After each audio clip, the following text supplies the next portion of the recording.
Greetings everyone, it's Marquee TV. I'm here to talk about champagne, and man oh man, it is a diverse, complex subject. But I'm going to try and boil it out in sort of easier terms. Okay, champagne, there's about 4 or 5 houses that dominate literally the global or the world market. There's Veuve Clicquot, there's Moet, there's Bollinger for a smaller house. There's Taittinger to a less extent, Charles Heidsieck, but Veuve Clicquot and Moet are the dominant ones. Now here's what happens. People buy champagne because it's a celebratory occasion. Someone's graduated, big case. I understand that, and they'll buy something that's known to them because they don't want the fear of unknown. They don't mind experimenting. At least this is what I have found. They don't mind experimenting with a $40 or $50 bottle of wine. But when it comes to champagne, because it's special, there's nothing worse than a bad bottle of bubble. And in my 25 years in the business, it's very, very, very rare that you ever find a bad bottle of bubble. Might not be to your taste, stylistically, but it's not like just downright bad. Champagnes are really, really, really consistent. They've pretty well dialed it in.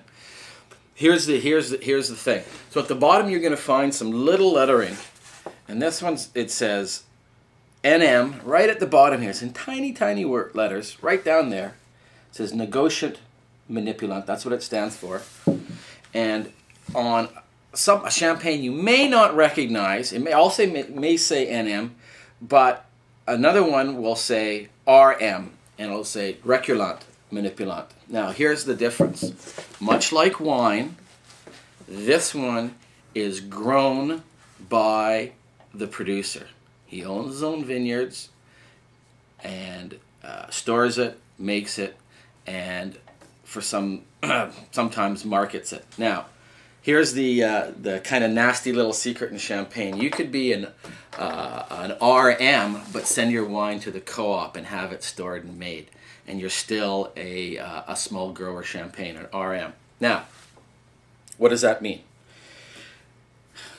There's a trend in champagne for the last, I guess, 5 or 6 years that the grower champagnes are taking, I don't want to say a foothold, but they're getting a little bit more noticed.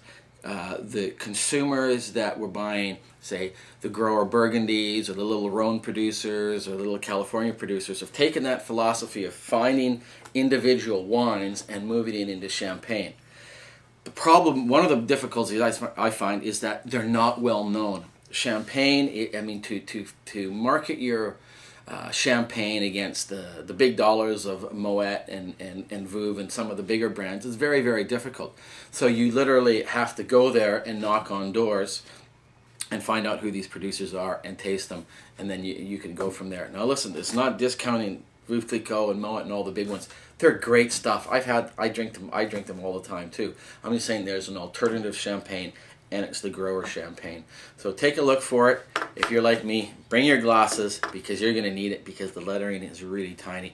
But I think you're going to be very impressed with what you're going to find with grower champagnes. Again, if you're not too adventurous, stick to the champagnes that you traditionally buy.